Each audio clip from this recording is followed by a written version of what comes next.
Thank you, Alex. I must say I'm very impressed at the numbers still in the room into the 4th hour this morning. Congratulations to you. I'd like to call to join me on the stage Mr. Hanan Hertzberger, who is the chairman of the Central Jewish Committee in the Netherlands. Mr. Daniel Sherman, who is the Director of Operations for the Community Security Trust in the United Kingdom. And Mr. Thorsten Krückemeier, who is the Police President of Mittelhessen in Germany.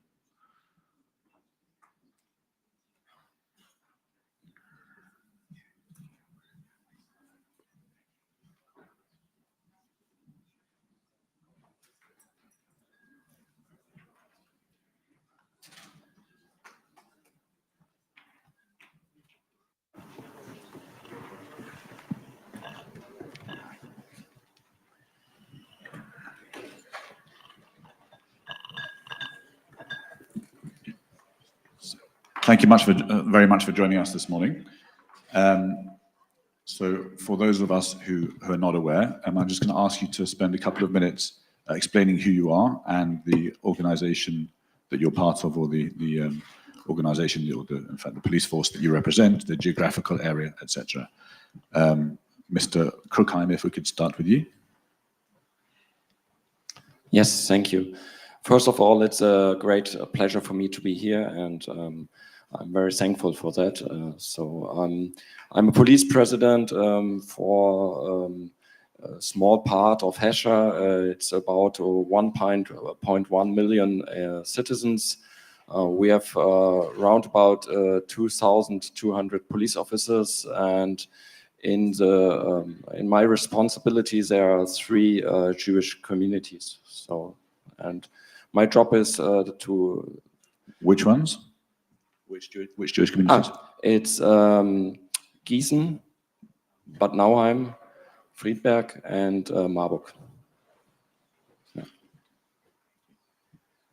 Daniel, so I'm very well aware of the work of the CST in London, and I'm not sure why the previous panelist wasn't happy to name the countries that fund, the governments that fund their Jewish communities security organization, but we are privileged in the UK to have government funding for human security personnel, and we're actually very privileged to have the CST leading the security in our country. Daniel, if you can say a few words about your role with the CST. Sure, thank you, Rabbi, for also a very, very warm welcome.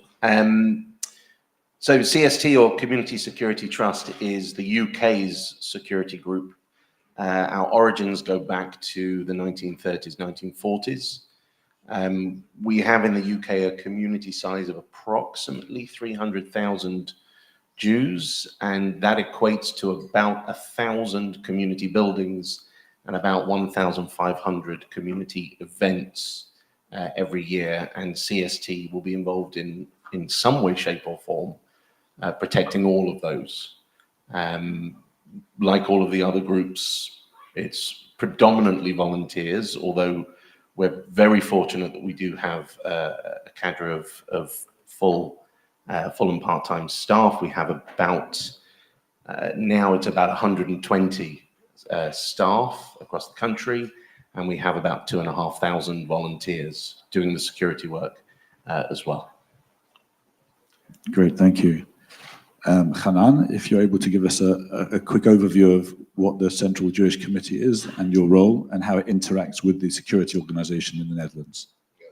Okay, so good morning still all to you. The Central Jewish Board of the Netherlands consists out of the groups, the Orthodox community, the Reform community, also the Portuguese. We have a very old Portuguese community here in the Netherlands. And also the security people, the Jewish social welfare, the youth, and we all combined in the Central Jewish Board. And the job of a Central Jewish Board is to keep in contact with the government, with the cities. So we are not doing anything relating to inter-Jewish affairs that are the Jewish communities are doing. You spoke to Sydney before and to Max. There is their job, and our job is to keep contact with the government and the cities and the universities and things like that. And my role is I'm the chairman. Great, thank you. You also ask about security. What's our role? So our role is that one of our members is the Jewish security of Peleg, who you just saw. They're also member of us. I myself am in the board also of the Jewish security, and our role is to keep in contact with police, with the district attorneys, with the mayors, and also with the Ministry of Justice, and to try to get as much help as we need. Great, thank you. So the title of our session is actually Ensuring the Safety of Jewish People on the Streets. So I'd like to ask some questions with that regard. So following the huge surge in anti-Semitism in Europe since October the 7th, how has the Jewish community in your country adapted? And when it comes to Mr. Buchheimer, we'll ask what has the police done to secure the Jewish communities? Daniel, if we could start with you. Sure. I think, like for every Jewish community around the world, it's been an incredibly difficult and challenging time, and that's an understatement. What I've observed in the UK is a bit of a change over kind of the course of the 8 months that we've had so far. I think at the very beginning, the community, I would say, was gripped by shock, fear, panic, concern, all of those sorts of responses and emotions that you would expect to not just what had happened in Israel, but also what was now happening on the streets of European cities around the world. Come forward 8 months, and the change that I've noticed is I would now describe in the UK, the Jewish community in the UK is stubborn. Stubborn. I mean, yes, we're stubborn anyway, we're a stiff-necked people, but it's stubborn in the sense that it is now more determined than ever to do Jewish things, to be Jewish, to hold more events and rallies and demonstrations. By the way, for those of you that don't know the UK Jewish community, we're not known for coming out and rallying and demonstrating, but that's happening time and time again. So yes, there is still fear, and there is still concern, and there is still worry. But I would say the overriding sentiment now is that determination to fight back, right, in whatever way that they can.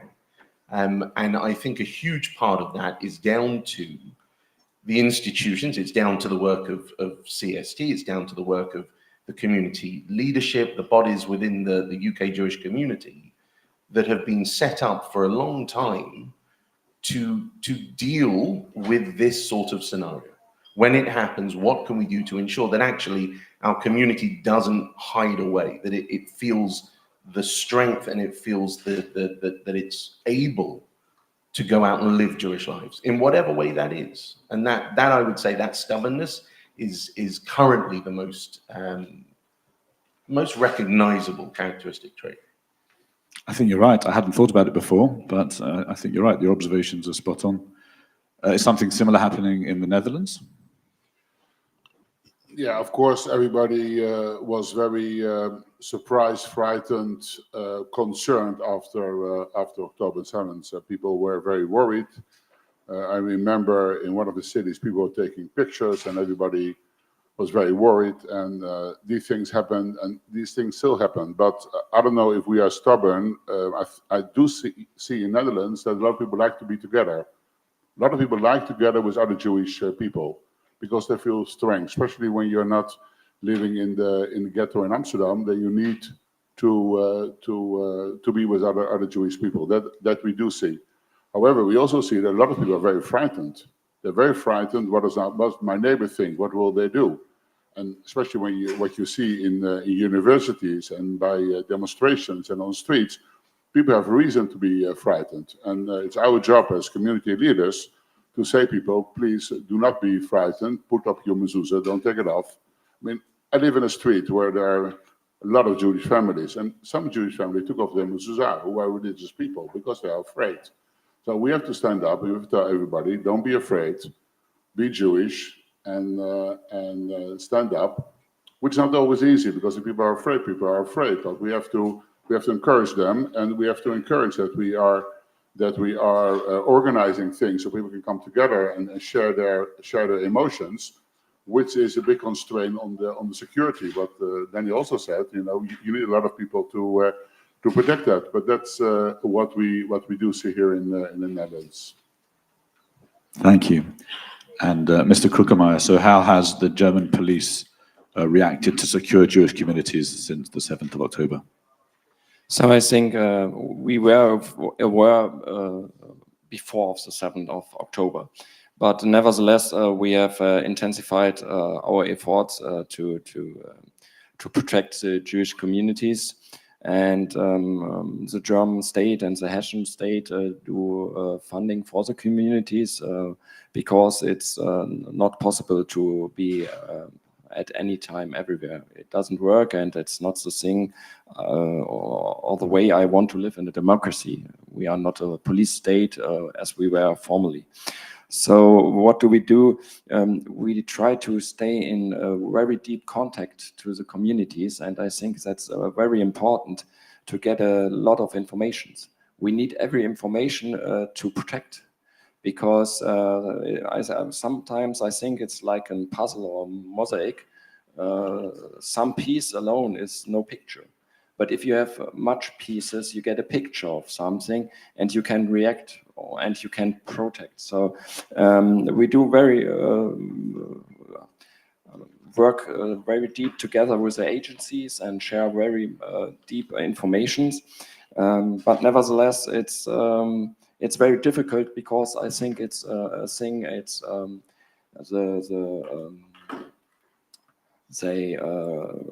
radical the extremism starts in internet, and so we do very much in internet monitoring and go against the hate speech.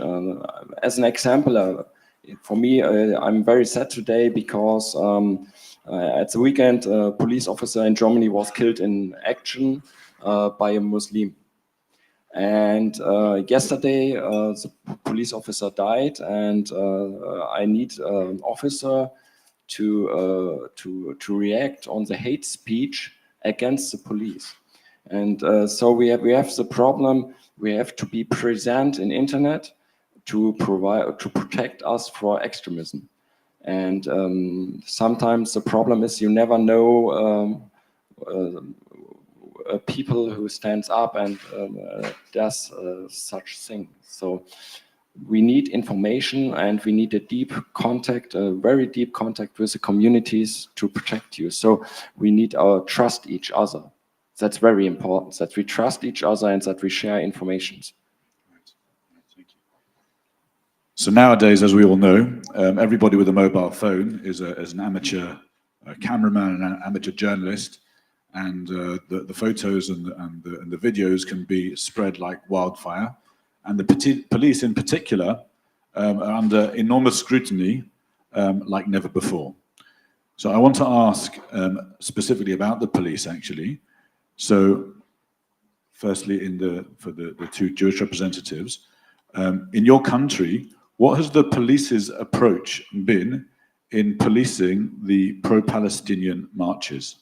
I know that in the UK, it's been every other Shabbat, literally for 8 months now. Maybe we'll start about in the Netherlands. How frequently and how large have the marches been, and what's the police's attitude to policing been? Okay. There are marches, but they're not as frequent as we see in the UK. When I see sometimes on television that there are 100,000 people protesting, we don't have it. I think the biggest march here is maybe 10,000 people, but it's not as frequent as we see in other European cities. And the police approach is that officially they are trying to monitor, and they are against any hate speech. In practice, it works so, because they also don't want to. That's what I think. They don't want to interfere too much, but they do. We had some uprising by universities where we had encampment, and there were some physical physical fights between protesters and police. But the marches itself, not so many, let's say, violent interaction between the police and the demonstrators. Presumably within the demonstrations, you have placards and chants of "From the River to the Sea" and Intifada Revolution. Yes. Are those illegal to show and to say in Holland or not? As far as I know, but Mr. Verdoner is the expert in this. As far as I know, the chant is not at the moment. It's not illegal, even though the Dutch Parliament said that they don't that they want that it will be declared illegal. It has not been done. But in Holland, as the expert told me, everything is in context. So maybe the context of before 7th October is different than now. So now we have to try to that the judge will look at it again and see at the moment if it is in this context, in this time, it will be illegal to do. But at the moment, it's not illegal. Daniel, how do you see the UK's attitude to policing really have come under scrutiny with a very high-profile incident a month or so ago? Maybe you can relay that to the... Sure. I think, first of all, in general, I'd say that the policing response in the UK to what's happened, both in terms of the threat against the community and in terms of the protests, has actually been, it's not been that bad. It's actually, in some cases, I'd go as far as to say it's actually been very good. And I'm sure that there's a number of people kind of looking at me going, that's not what the news reports look like. And I think, to be honest with you, in that respect, there's a little bit of myth busting that I need to do. Because a lot has been said, and we have to actually understand and look at what the truth of what's been happening. First of all, in terms of the protests, yes, there have been regular protests week on week. Every Shabbat, whether it's in central London or whether it's at a local level in places around the country, there have been protests. Some of them, huge numbers, and some of them less so. The truth of the matter is, it's not been a case that everyone who is joining the march is anti-Semitic or is there from a hatred of Jews. It's not. In fact, actually, there is a small element within the organizers that are fixated on Israel and do fit that mold. They are anti-Semitic. The majority of them, irrespective of what you think about ceasefires and what's going on in Gaza versus what happened in Israel, it's irrelevant, right? They are joining it because they feel it is their duty to make a humanitarian plea, right? So they're joining the march. And the reason I know this is because where we are seeing things that break the law, people are getting arrested. The police are they are arresting, maybe not at the demo itself. There's different tactics for officers to safely be able to do that. And maybe it's afterwards. But people are getting arrested when they break the law. So Hamas is a prescribed terrorist organization as far as the UK government is concerned. So anyone on any of these marches who has been openly showing support for Hamas or calling for the death of Jews has been arrested. Whether they've done it verbally, whether they're holding placards, they've been arrested. So actually, when you're looking at the protests, on the whole, it's actually been good. Now, there have been some mistakes. Absolutely, there have been mistakes. And like any living, breathing organization, they will. They're not intentional mistakes. But the reason I would still say that the attitude of policing in the UK has been good is because we've had very frank, CST has had very frank conversations with police leaders when those mistakes have happened. And they've genuinely reflected, learned lessons. And what you'll see is a number of mistakes have been made, but they're not all the same mistakes. The police are learning. They have to police the community, right? And I don't just mean the Jewish community, I mean in general. So they're learning and they are putting to right the mistakes that they've made previously. So on the whole, and that, by the way, is without we even talking about the amount of resources that they have put into protecting areas with large Jewish populations, which has been massive. So on the whole, it's been good, mistakes aside. Great, thank you. I think a lot of the frustrations that you refer to, which I agree are possibly unfair, have been to do with the videos that come out with clearly insightful hate speech being spoken, chanted, and yet the police don't seem to go in at the time to make these arrests. And I think that's where the frustration, and we don't hear about the arrest being made at a later point. Yeah. Or if we do, it's already passed. Yeah. How does it work in Germany when there are these marches with incitement? What's the police's attitude to how that's managed? Yeah, perhaps first of all, we have the Article 8, which guarantees that everybody is free to assemble peacefully and without weapons. And I think it's a right that's essential for our democracy. We need it, and but it ends if somebody violates the law. We have the luck that the parole from the river to the sea is associated with the terror organization Hamas. So it's a violence against law, and the participant will be prosecuted. But it's a tactical question. So I think it's the same in Germany.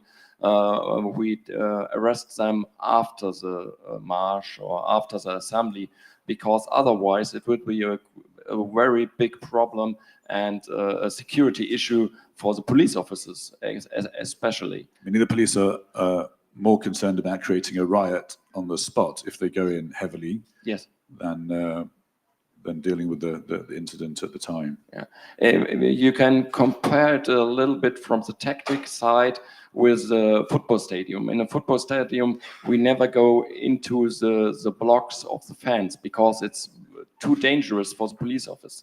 And here's the same. If you go into the assembly, if it's a big assembly, it's very difficult to act and it's very dangerous. And I would be happy if we could go inside, but it doesn't work. And probably there are people who do not like the Hamas, but go with the march, as you told, and they could be hurt also. And that's not a democratic act of police forces. But we have a big problem there, because you told in the media or in the news, it looks like we do not go in the assembly and do not do everything that the parole is not told. It's a tactical problem. Yeah, I wonder if there's some changes that can be made to help the perception in all of our countries. Sorry, just one thing to add, and this might strike a chord, is that certainly in the UK, and I'm sure it's the same for all other countries, the police can only enforce the law as it is, not as we think it should be. And that's a big challenge. And there are, you mentioned... Can you give some examples of where we think the law is one way when actually the law is a different way? So, really good example is the chanting of "From the River to the Sea," right? We as a community would hear that, and we believe we understand absolutely what it means. In the UK, it's not illegal. It's not seen as a call to murder. At the moment, I don't know if that will change, right? So police cannot arrest people for doing that.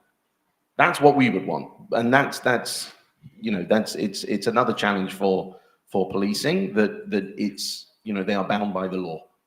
Yeah. They can only enforce the law as it is. Okay. So finally, I just wanted to touch on and ask about the police force's relationship with the Jewish community in each of your locations. I guess what relationship did you have pre-7th of October? And if at all, has it changed, then how does the relationship work? Can we start with Hanan, please? Yeah. I think a very boring answer, because we had a very good relationship before the 7th of October, and we still have a very good relationship afterwards. So, do you have any Jewish members of the community who are part of the police force? Yeah, we do. And also Mr. Bialyshok said it before, there is this group of policemen who are Jewish, and they are very approachable. So we are in contact with them, but we also are in contact with the high the high people in the police as well. So that is okay, but they're also limited to what Daniel said. Okay, what's the law and what can they do, and how can they do it? So indeed, we also want different things, but it's not all possible. But in general, I can say that we are before very pleased with the cooperation, and we still are very pleased with the cooperation.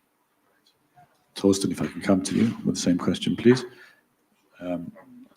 Yeah, it's the same answer.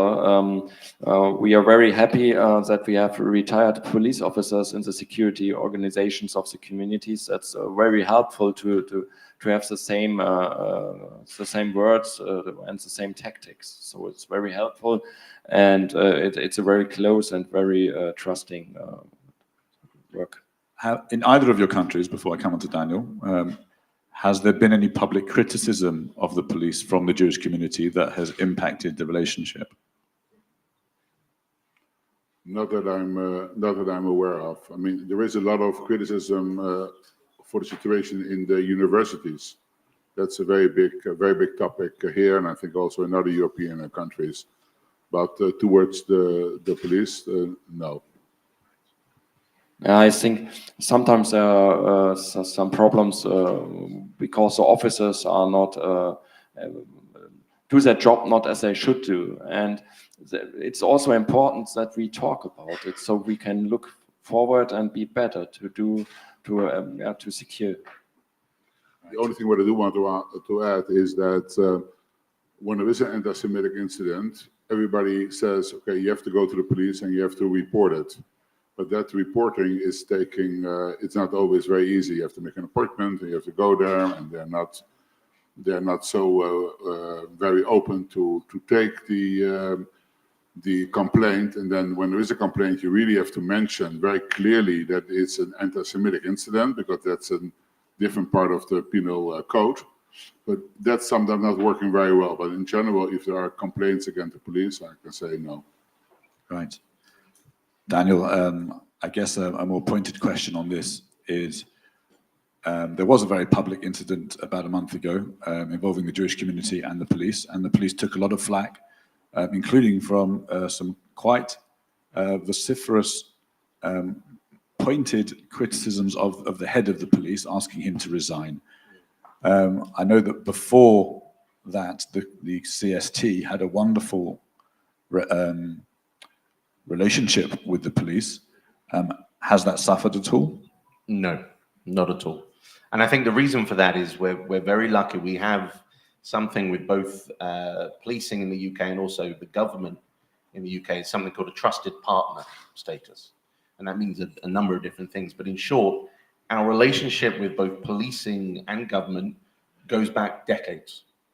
And the way it translates now, it will be, they rely upon our research and our analysis. We have joint operations together. We'll have members of CST patrolling with police officers, and we train together as well on our exercises that we do.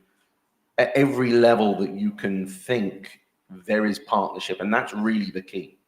And what's crucial, it's not just a partnership between CST and the police. It has to include the community as well. It might be through CST that it's organized and it's spearheaded, but when needs be, we create the space that the leaders of policing can hear from the community. But also, actually, I would say, because you made the point about meeting with the leaders, and that's incredibly important. Something else that we do, and we've done for a long time, which I think is just as important, is the local level. Is having police officers from the local level, from the most junior rank, understanding who is the Jewish community, what does community life look like, what are the threats that they face, and introducing them to the community, getting them to step inside of a shul, of a synagogue or a school, get them understanding. And when you do that from both angles, then you start to create a relationship, a partnership that's not based on personalities, but based on institutions. And the community has to be a part of it. Great, thank you. So I just want to finish with some thank yous. Firstly to Torsten. I'm certain that the Jewish community in Germany are extremely grateful to you. We don't take you for granted at all. And to the police forces across Europe who help and support the Jewish communities, we are enormously grateful. To the security organizations in the UK and across Europe also, we couldn't do without you.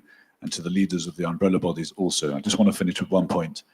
Something that, that Ruth Wasserman-Landi mentioned earlier, which is something that's crucial to our community, is our unity.